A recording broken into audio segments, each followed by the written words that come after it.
নমস্কার বন্ধুরা, রকমারি রেসিপিস চ্যানেলের সকল দর্শক বন্ধুকে জানাই শুভ নববর্ষ 1432। নববর্ষ শুরু হোক মিষ্টি মুখ দিয়ে। এই নববর্ষে বাড়ির প্রিয়জনদের যদি নিজের হাতে বানিয়ে মিষ্টি খাওয়াতে চান, তাহলে বাড়িতে বানিয়ে নিন ঝটপট এই বেসন আর সুজি দিয়ে অত্যন্ত সুস্বাদু এই মিষ্টি। শুভ নববর্ষ উপলক্ষে আপনাদের সকলের জন্য রইল রকমারি রেসিপিস চ্যানেলের পক্ষ থেকে এই মিষ্টি প্রতিবেদন।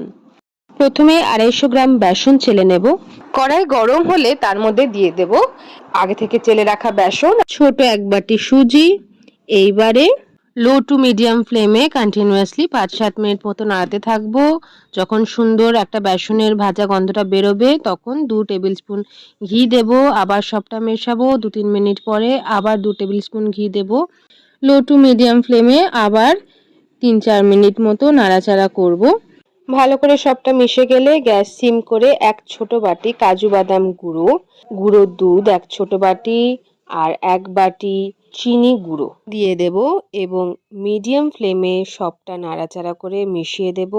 সবটা মিশে গেলে বাকি আরও 2 টেবিল স্পুন ঘি দিয়ে দেব। এবার সবটা ভালো করে মিশিয়ে নেব। সবটা ভালো করে মিশে গেলে হাফ কাপ দুধ দিয়ে দিলাম। এইবারে একটা ডো বানাতে হবে। সুন্দর করে মিশিয়ে এরকম একটা সফট ডো বানাতে হবে।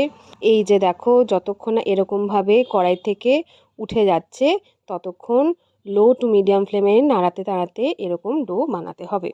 এরপর একটা থালায় এরকমভাবে তেল লাগিয়ে তার উপরে এই সফট ডোটাকে রাখতে হবে। চামচ দিয়ে এইভাবে উপরটাকে একেবারে প্লেন করতে হবে, ঠিক এরকম।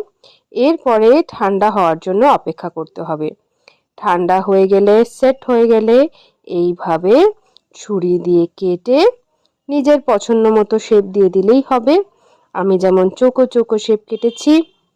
কি সুন্দর মিষ্টিগুলো তৈরি হয়ে গেছে। খুব সামান্য কিছু ইনগ্রিডিয়েন্টস, কিছুটা সময় আর অনেকটা ভালোবাসা দিয়ে তৈরি এই মিষ্টি আপনাদের সবার জন্য রইল।